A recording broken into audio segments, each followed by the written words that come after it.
Então, pessoal, boa tarde, me chamo Yannis, sou engenheiro de processos, trabalho na medição. Hoje vai ser a aula de continuação do nosso assunto de hidráulica. O foco do nosso curso é o estudo em estado estacionário de fluidos se movimentando em tubos, recebendo energia através de bombas.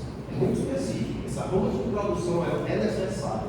Por quê? Porque no momento que eu digo que ele não é em estado estacionário, todas as equações que eu mostrei até agora já não valem mais.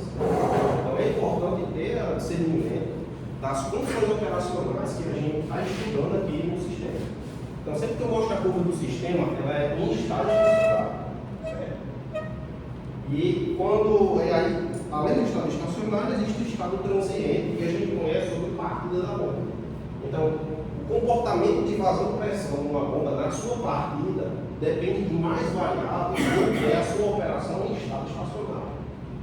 Por sua vez, o estado estacionário é onde o equipamento vai viver 99% da vida dele.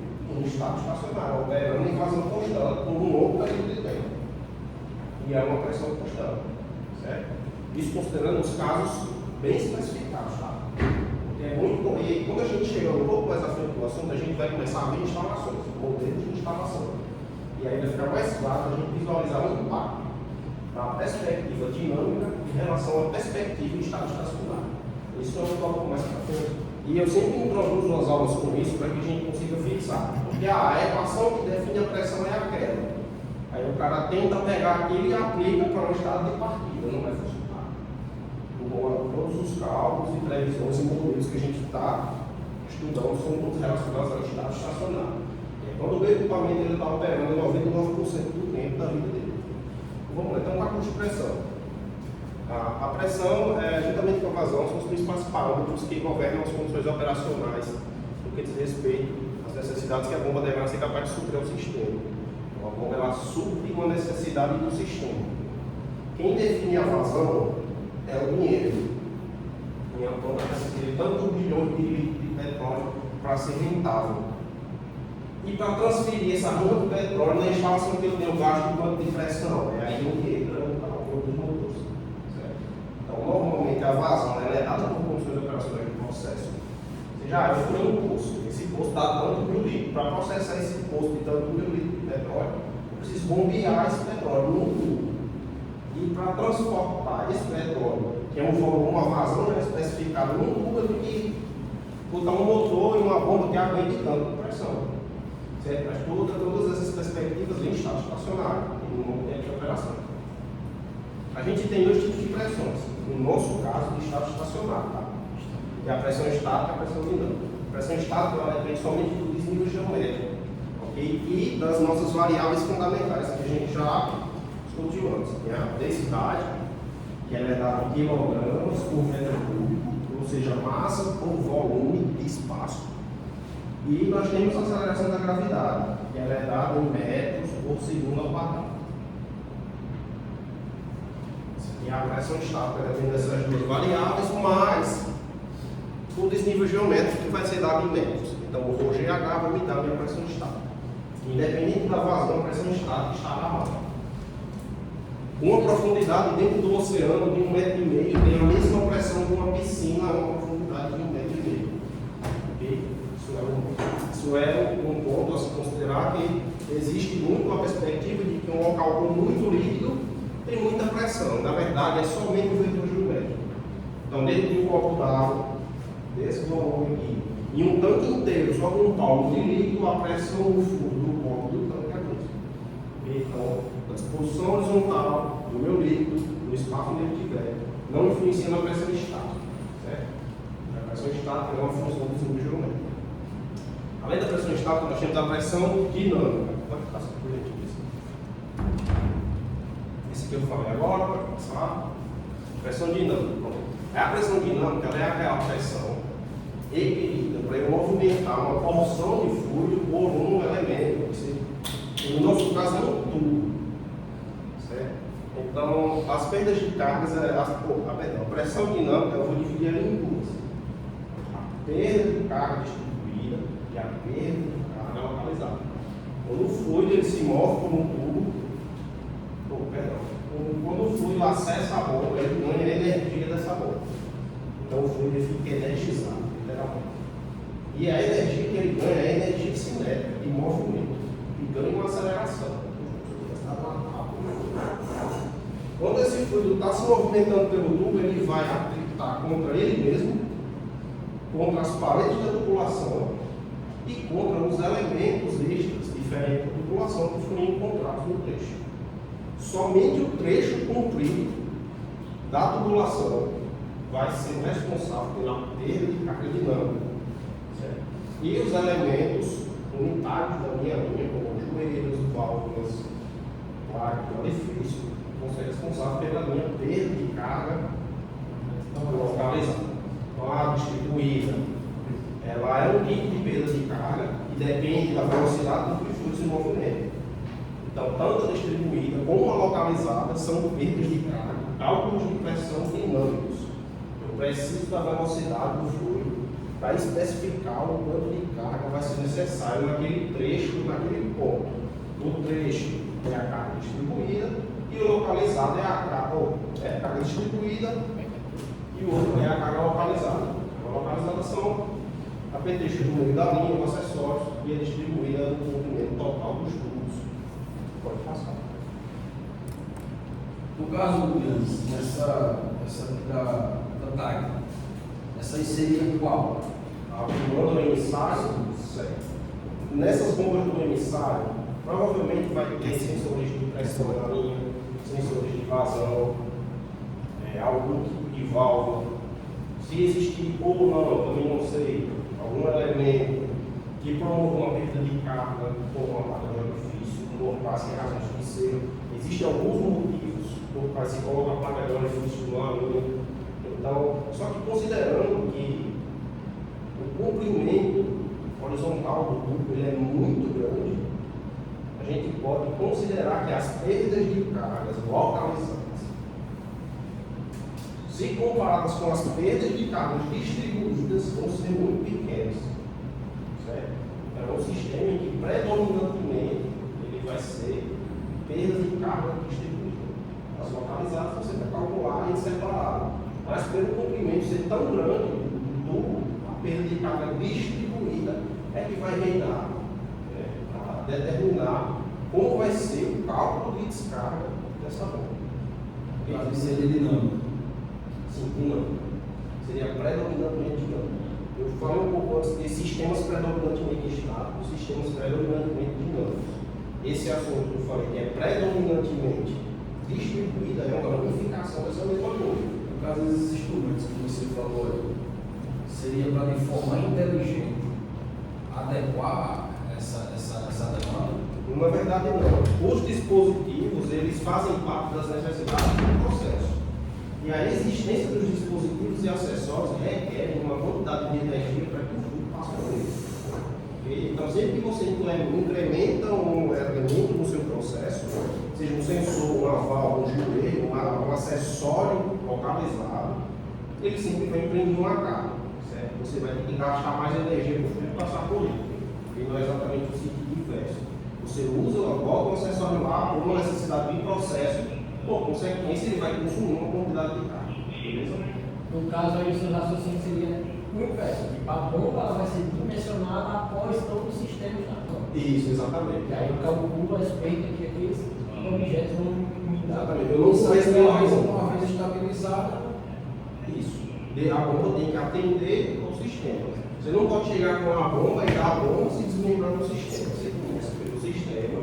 Terminou o sistema, o fabricante precisa de uma bomba que dê tanto de vazão com tanto de pressão. Vai diz a bomba essa aqui.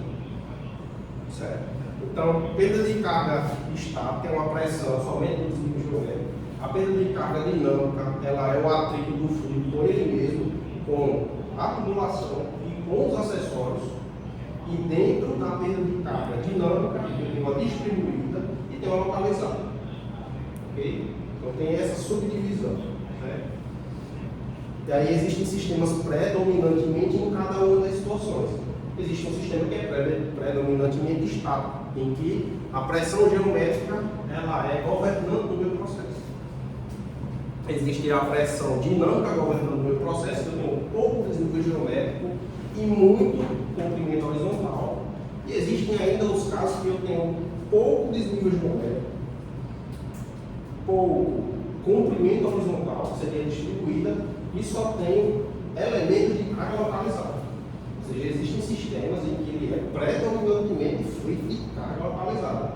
Por exemplo, uma bomba que passa um fluido por uma torta. Seria isso. Torta, forma uma torta. Vou explicar. Você tem um fluido cheio de partículas e ele vai passar por um filtro. Esse filtro vai acumulando pó atrás dele, vai formando uma torta, literalmente. Certo? E logo imediatamente após esse filtro, o fluido já descarrega um tanto, assim, lá para frente. Então, o que existe na descarga dessa bomba? Um único elemento de carga localizada. Esse filtro sozinho ele vai gerar 99% da pressão requerida desse sistema. Okay? Então, existem sistemas predominantemente em cada situação. Só estático, que é o que só eleva para cima. Só o dinâmico, que ele ele transfere de uma distância horizontal tão grande que as outras variáveis ficam pequenas.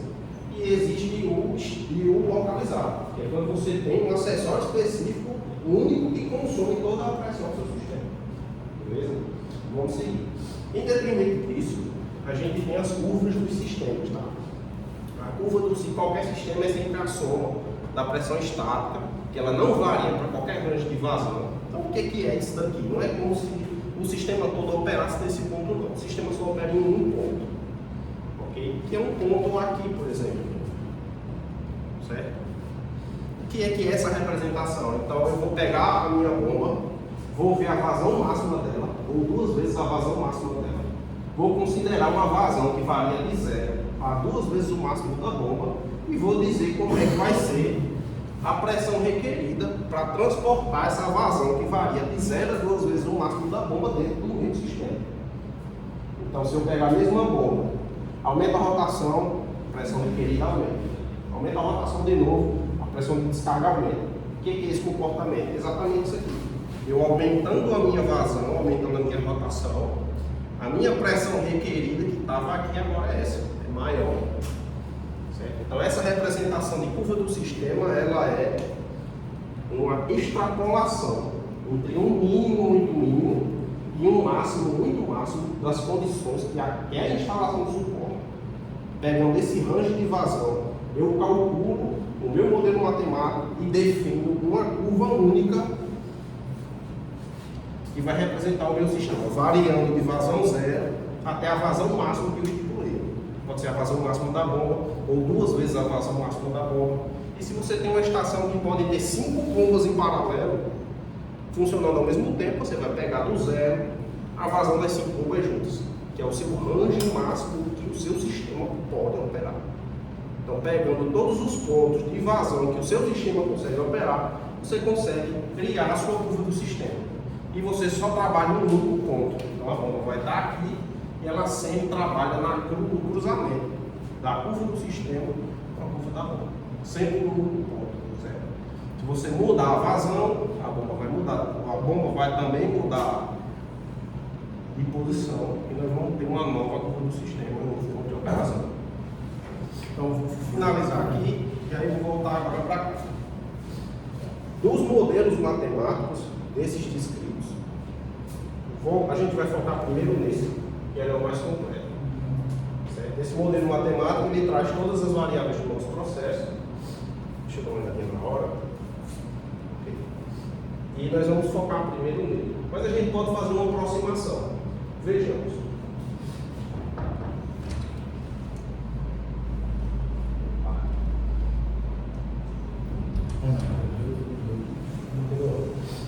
Então, o diâmetro do meu tubo ele é constante, o comprimento do meu tubo é constante. Esse CF é um fator de atrito, ele também é constante. Esse número aqui ele transforma unidades, ele também é constante. Dentro desse CF tem tudo isso aqui, e também é constante. Okay? Exceto o H, aqui ele está sendo chamado de H, eu chamei de desnível geométrico, mas esse H significa pressão, tá? Porque cada literatura repete os mesmos termos, isso pode gerar confusão. Mas todos esses modelos aqui, eles calculam perda de carga dinâmica em função da vazão. Ou seja, vazão variando, o restante estático. Vamos para o segundo modelo. Aqui nós temos a vazão elevada a 1,85, é próximo de Q elevado ao quadrado. E o restante das variáveis são fixas. Aqui, uma situação similar. O meu elemento ao quadrado é a velocidade. A velocidade ela é diretamente proporcional à vazão junto com o diâmetro. Então, se o meu elemento de velocidade está ao quadrado e o restante é constante, eu também consigo fazer uma mesma aproximação. A gente consegue tirar disso. Modelos matemáticos de carga dinâmica, que dentro da dinâmica é distribuída e localizada. Agora nós vamos voltar para trás, vamos falar só de dinâmica, certo? E vamos deixar a localizada e a distribuída mais para frente. Agora voltando só para a dinâmica. Esses modelos calculam o peso de carga dinâmica, porque eu informo o comprimento do meu tubo e a vazão. A vazão varia de 0 ao máximo do seu sistema e a sua pressão naturalmente vai variar junto. Como todas elas parecem um arco, a pressão em função da vazão vai ser uma constante de ar vezes a minha vazão ao quadrado. Isso é uma aproximação. Certo? E os três modelos matemáticos têm esse perfil aqui. Ok? E como é que para que isso serve? Para criar a curva do sistema. Você cria a curva do sistema de forma. Você vai projetar ela. Dificilmente a sua curva do sistema vai ser tão perfeita quanto os sensores lá no. Mas a critério de projeto, de especificação de diâmetro, potência de bomba, carga hidráulica, para a potência dos motores, tudo isso a gente consegue projetar tudo em um âmbito matemático e tirar que a grandeza consiga até. Então nós temos essa aproximação para a carga dinâmica e nós temos essa representação para a carga estática, que é a densidade vezes a gravidade vezes o desnível geométrico. E aí, por que eu abordei o ponto daqui? Varia de 0 a vazão. Varia de 0 até uma vazão do que a gente quer.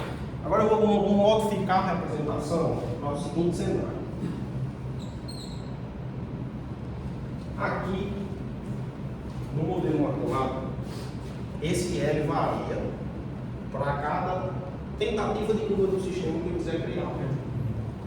Certo? Então eu tenho um sistema que ele tem um comprimento específico, o diâmetro é constante, tem uma vazão constante, certo? Então eu encontro a minha pressão.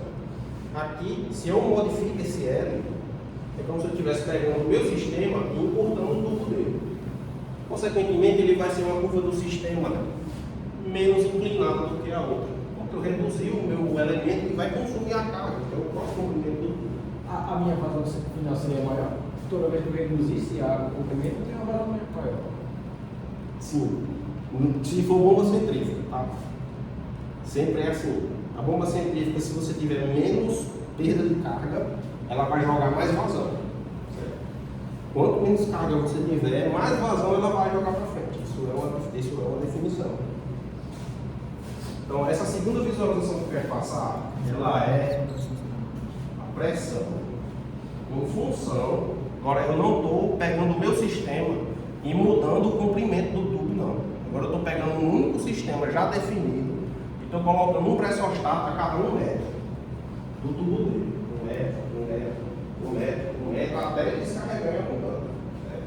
A gente vê como é o comportamento da pressão dentro de uma linha ao decorrer do avanço dela. A gente tem um estudo da perda de carga dinâmica. A perda de carga dinâmica, dentro dela tem a distribuída e ela. Agora eu vou colocar um segundo pressostato. Digamos que eu tenho só distribuição horizontal, tá certo? Um tubo que se distribui horizontalmente, tem um monte de curvas para a esquerda e para a direita e ele termina descarregando em algum canto. A nossa pressão. Aí eu vou fazer o inverso dessa vez. Eu vou fazer de trás para frente, que eu acho que é mais fácil. Aqui é o ponto de descarregamento, onde a pressão é 0. Okay? Onde descarrega, a pressão é 0. Certo? Porque é a própria pressão atmosférica. A gente está dizendo que a pressão atmosférica é a pressão 0. Tá? E aí, quem é esse L aqui? Esse L aqui é todo o meu tubo. Aí eu vou fazer um pequeno esquema. Nós temos uma bomba aqui, ela transfere um fluido de um ponto para o outro. Okay? Aqui é o meu L completo. e eu tenho diversos medidores de pressão aqui. Aqui no final, a minha pressão sempre é igual a zero, porque eu estou descarregando na atmosfera. Isso considerando o tubo aberto. Considerando que o tubo ele vai descarregar como se fosse um esgoto, ele descarrega para dentro de um tanque. Por exemplo, e aqui o desnível ele é constante e aqui embaixo tem um tanque, ele descarrega assim. Tá? Ele é um descarregamento para a atmosfera. A pressão no final do meu sistema é zero. Ou seja, por que eu boto a bolinha aqui? Porque no eixo Y é zero. E no eixo X é o L, ou seja, o L é o final do meu tubo. E a pressão no início, ou seja, onde é que o L é igual a zero aqui? Aqui é onde está a bomba. A bomba está aqui.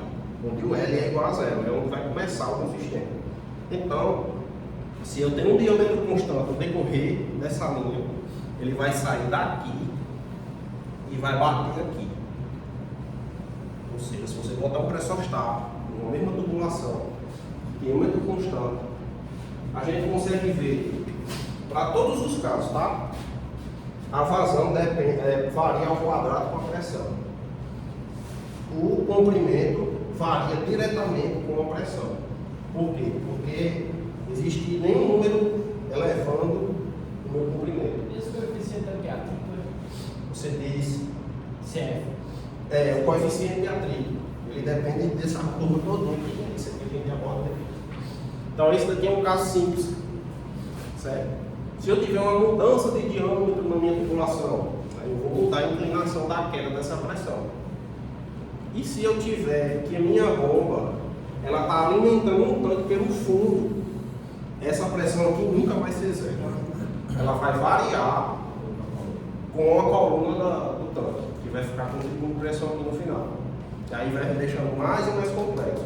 E se no meio do meu trecho eu tenho uma queda vertical bem grande, aí a pressão vai aumentar no meio do trecho. Mas se o diâmetro for muito pequeno, vai perder mais carga do que ganhar pela gravidade. Então acaba sendo sempre uma perda, mas é possível sim, tá? E aí eu não vou entrar naquela complexidade para que a gente pare aqui nesse ponto. Então, essa perspectiva aqui, toda ela está dentro somente de um ponto de operação. Ok? Aqui é uma perspectiva extrapolada. Eu chuto de uma vazão mínima, uma vazão máxima possível do meu projeto. A instalação é a mesma, você não pode estar mudando a instalação assim. Às vezes você muda as bombas. É mais fácil mudar as bombas do que uma linha inteira. E essa perspectiva eu estou pegando uma malha já construída com uma bomba, jogando um pressostático em a cada 1 metro. E essa bomba está operando em estado estacionário. E a descarga dela é uma descarga ambiente. Aí nós vamos ter esse comportamento da queda de pressão. Aí é onde é que a gente quebra alguns mitos. É muito comum o pessoal associar aqui qual é a pressão daquela linha. Se você perceber, a pressão da linha que o pessoal está dizendo é a pressão que está mais perto da bomba, que é a pressão máxima do seu sistema. Certo? Qual é a pressão da linha? E normalmente é a pressão mais perto da bomba. Você nunca vai ver um sensor de pressão no meio do tubo, a não ser que exista um acessório específico para aquilo, como por exemplo uma placa de orifício. E aí eu vou trazer um paralelo de placa de orifício, que eu vou tentar trazer mais a fundo o assunto de placa de orifício antes de finalizar o assunto de hidráulica, porque eu entendo que é um assunto complementar. Eu vou pegar a equação de Bernoulli, desmanchar ela e mostrar uma variação desse mesmo gráfico, como os valores que uma placa de orifício implementa no nosso sistema. Para que serve a placa de orifício? Aplicação de elétrica. Vou dar uma apagadinha, vou introduzir esse conceito, e aí a gente termina o vídeo. Então nós temos curvas de sistemas. Curva do sistema extrapola a vazão de 0 a um valor bem acima do que o meu sistema vai operar. Claro, você não vai botar 100 vezes a vazão, porque você vai ocultar o seu gráfico. Você tem que colocar uma vazão real mesmo. A curva que representa a queda de pressão durante um trecho, ela é dentro de um único ponto de operação, que é exatamente o ponto de operação que a bomba está operando, está estacionado, tal. E aí eu vou falar um pouquinho sobre placa de orifício. Então tem uma bomba aqui, ela está alimentando o tanque por baixo, e esse tanque está vazio. Certo? Por que é que tem que ter uma placa de orifício aqui? Alguém entende? Velocidade do fluido. Espaço. É uma das variáveis governantes do processo. Mas você já viu isso aqui, Chaves? Uma placa de orifício logo depois da bomba? Pronto, vou explicar um pouquinho. Para tentar diminuir a pressão? É para tentar diminuir a pressão? É o inverso, é para aumentar a pressão. É para aumentar a pressão. Por quê? Eu vou apagar esses gráficos de cima, certo? E vou exemplificar o que acontece com a bomba, com e sem a placa de orifício, alimentando um tanque por baixo.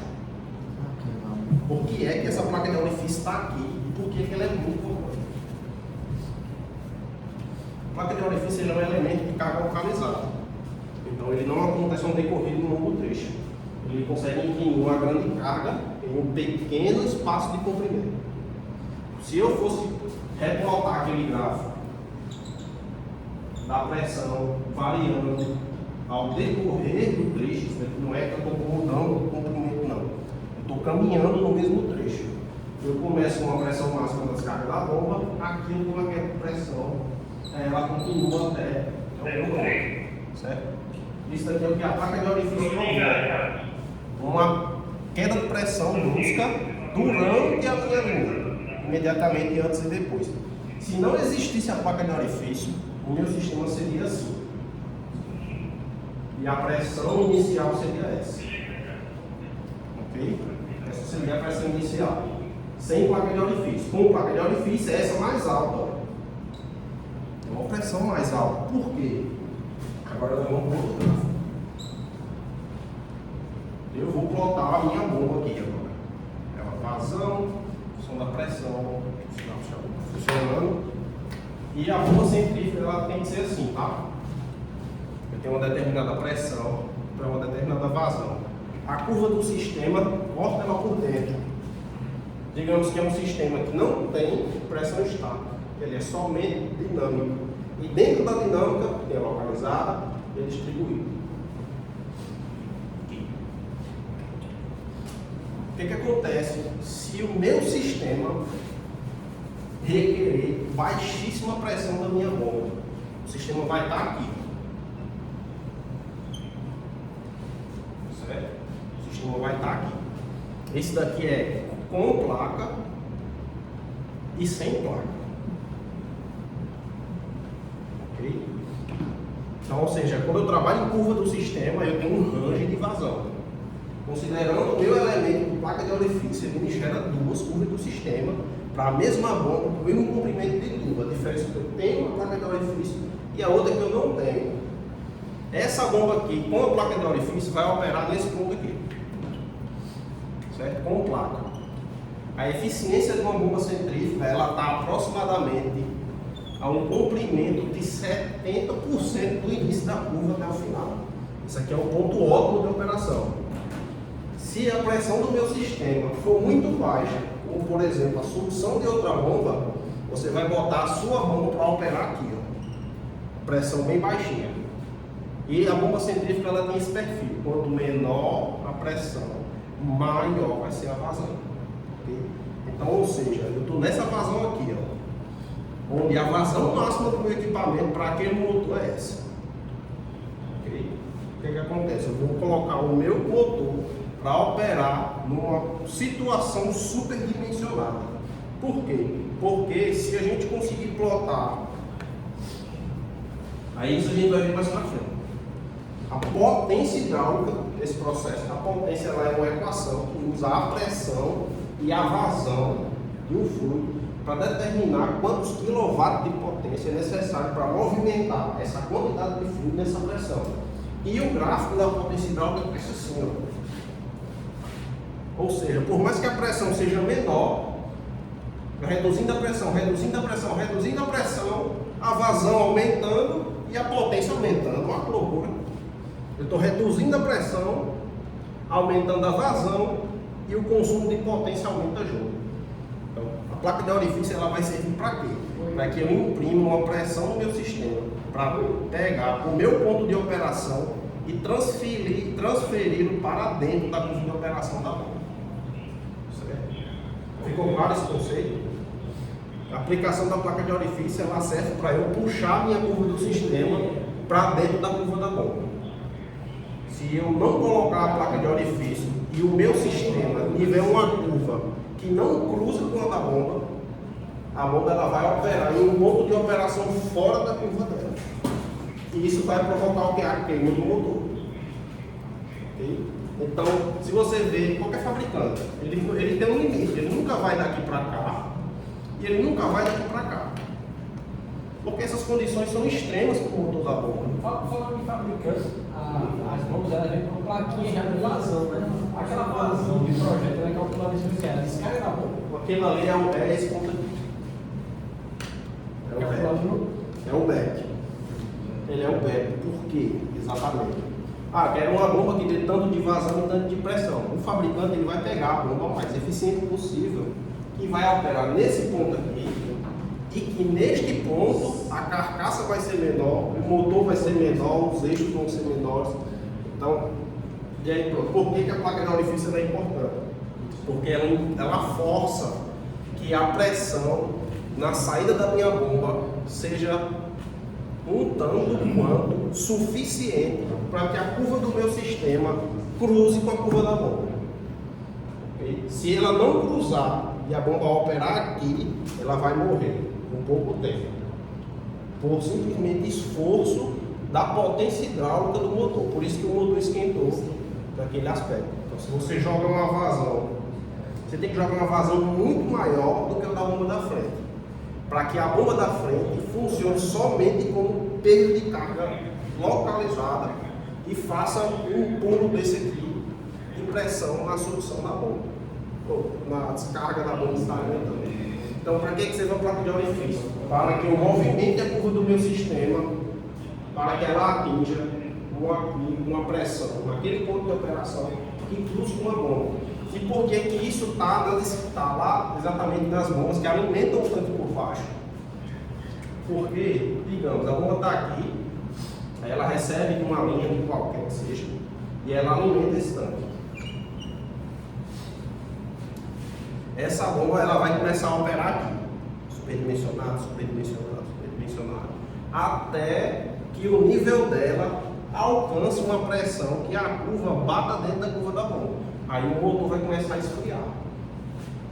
Então, durante um certo tempo, até um certo nível dentro do tanque, ela vai operar em carga muito alta, certo? Porque com o aumento muito da vazão, aumenta-se muito a potência, ok? Aumenta-se muito a potência. Mesmo que você reduza muito a pressão, a vazão vai aumentar e vai contribuir no lugar da pressão para o aumento da potência. Então, é uma coisa pela outra. Bombas centrífugas que operam com uma pressão de descarga muito baixa, elas tendem a queimar. E elas tendem a queimar. Por quê? Porque a curva do sistema não vai cruzar com a curva da bomba. Certo? E por conta disso, o motor vai operar em um estado de carga alta e vai se lascar, literalmente. Então, colocar a placa de orifício imediatamente após a descarga do equipamento vai fazer com que a pressão seja alta somente na descarga da bomba, o que é suficiente para que a curva do sistema ela cruze com a curva da bomba e a bomba não opere em um estado de alta potência consumida. E hoje o assunto foi esse, que tem que ser um pouco mais sucinto. O assunto de gráfico sendo um tanto quanto mais abstrato, e aí eu deixo um momento de dúvidas. No projeto que vai se implantar uma bomba, qual é a porcentagem de sobra?